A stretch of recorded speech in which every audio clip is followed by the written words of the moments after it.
Hello friend, आज के इस वीडियो में हम लोग एक और इम्पॉर्टेंट टॉपिक को डिस्कस करेंगे जो कि टरबाइन इमरजेंसी सिचुएशन से है।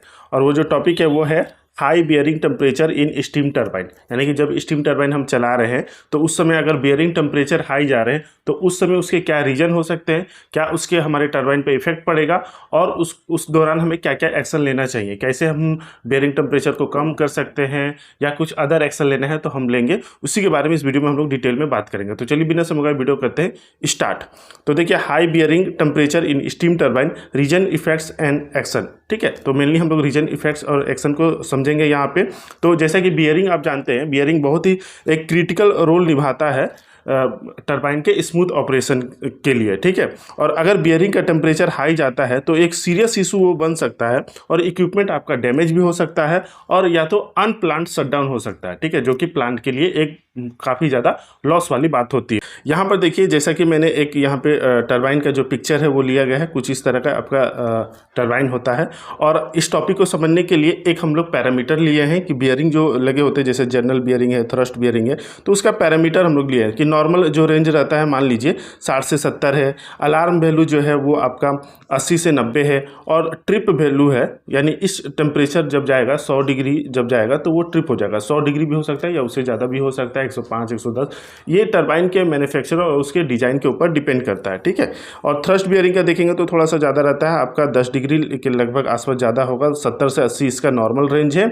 अलार्म जो वैल्यू होता है वो आपका 90 से 100 है और ये 110 या 110 के ऊपर होता है। जैसा कि मैंने बोला, इसका वैल्यू जो होता है वो डिपेंड करेगा आपका टरबाइन की क्या कैपेसिटी है, क्या डिजाइन किया गया है और उसका मैन्युफैक्चरर कौन है। तो यहाँ पर हम लोग समझने वाले यही है कि मान लीजिए ये नॉर्मल रेंज चल रहा है तो किसी कारण से मान लीजिए अलार्म वैल्यू के आसपास आ गया। ठीक है, एबनॉर्मली वो टेम्परेचर जो होगा वो राइजिंग में आ गया, तो उस समय हमको क्या करना है, ट्रिपिंग वैल्यू के पास पहुंचने वाला है, उस समय क्या करना है, क्योंकि हमें टरबाइन ट्रिप भी नहीं होने देना है, क्योंकि हमारा प्रोडक्शन लॉस हो जाएगा बेवजह, तो हमें ट्रिप नहीं होने देना है। ठीक है, तो उस केस में पहले तो हम लोग समझते हैं कि रीजन क्या क्या हो सकते हैं इस टेम्परेचर को राइज होने का। ठीक है, तो देखिए इस रीजन को मैंने कैटेगराइज कर दिया है कि अलग अलग क्या क्या इशू हो सकते हैं। तो पहला जो है लुब्रिकेशन इशू हो सकता है, यानी कि जो उसमें ऑयल जो जा रहा है वो लुब्रिकेट जो कर रहा है उसमें क्या क्या इशू बन सकते हैं। तो इनसफिशिएंट लुब्रिकेंट फ्लो, जो ऑयल का फ्लो है वो सही नहीं जा रहा, ऑयल का फ्लो प्रेशर उसको सही नहीं मिला,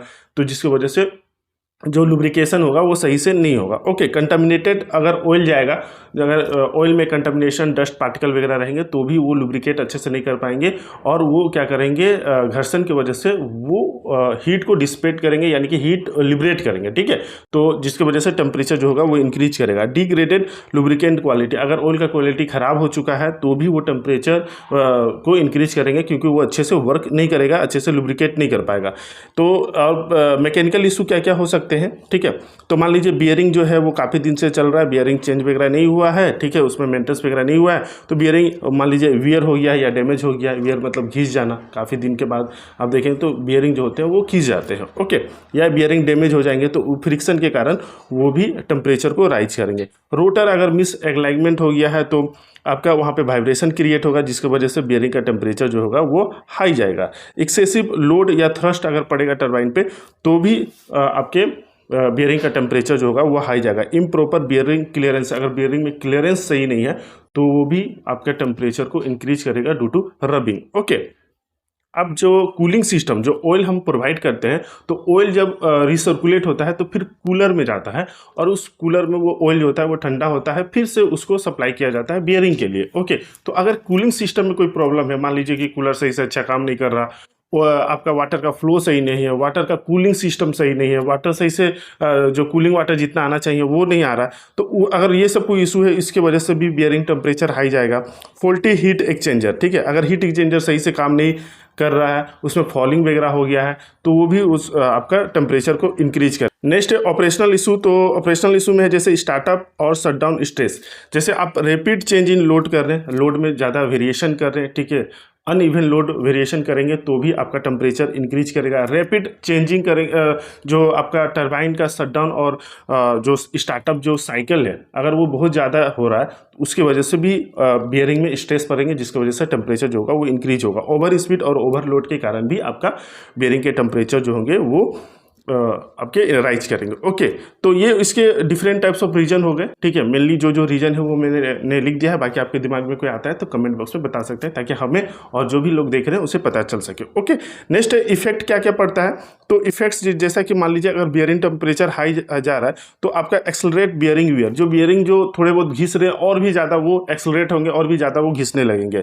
लुब्रिकेंट डिग्रेड होने लगेगा, यानी लुब्रेशन जो ऑयल की क्वालिटी है वो खराब होने लगेगा। नेक्स्ट है रोटर इनस्टेबिलिटी, यानी कि जैसे जैसे मान लीजिए फ्रिक्शन जो है वो इंक्रीज करेगा, जिसकी वजह से वाइब्रेशन आएगा और वाइब्रेशन की वजह से आपका रोटर जो होगा वो मिस अलाइन हो जाएगा। Okay, potential bearing seizure seize होने का खतरा बना रहता है।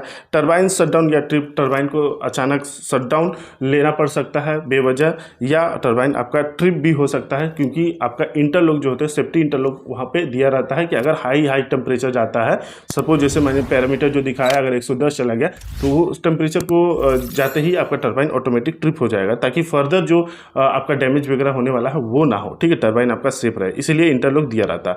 तो ये इसके इफेक्ट पड़ेंगे, तो हमें ये जो इफेक्ट है वो नहीं आने देना है, इसलिए आपका एक्शन इसमें लिया जाता है। जो भी टरबाइन टैक्स इंजीनियर होते हैं उसमें एक प्रॉपर एक्शन लेते हैं। तो क्या क्या एक्शन होगा ताकि बियरिंग टेम्परेचर हाई ना जाए, तो ये देखिए इमीडिएट एक्शन ड्यूरिंग ऑपरेशन के दौरान क्या क्या लेते हैं। तो जैसे कि पहले आपको मॉनिटर करते हैं कि हमारा टेम्परेचर जो हो रहा है वो नॉर्मल रेंज में जा रहा है, नॉर्मल रेंज में है कि नहीं।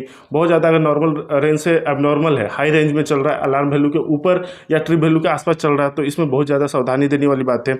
इसमें हमको फिर चेक करना है लुब्रिकेशन सिस्टम हमारा सही है कि नहीं, ऑयल फ्लो, ऑयल प्रेशर सही है कि नहीं, ऑयल का टेम्परेचर सही है कि नहीं, कूलिंग सिस्टम चेक करना है कि हमारा कूलिंग सिस्टम सही है कि नहीं, ऑयल आपका वाटर का फ्लो सही आ रहा है कि नहीं, वाटर का टेम्परेचर सही है कि नहीं, ठीक है। अगर उसमें कुछ एक्शन लेना है तो वो लेना है, ताकि हमारा वाटर का जो कूलिंग वाटर सिस्टम है वो सही से काम करे और जो वाटर का टेम्परेचर होना चाहिए कूलिंग वाटर का वो उतना रहे। ओके, नेक्स्ट है रिड्यूस टरबाइन लोड। ये सबसे भी अगर नहीं नॉर्मल होता है तो आपका टरबाइन लोड, जो टरबाइन का लोड है वो डिक्रीज करने की जरूरत पड़ती है, ठीक है, ताकि आपका बियरिंग में स्ट्रेस कम पड़े, लोड कम पड़े और उसका टेम्परेचर डिक्रीज हो।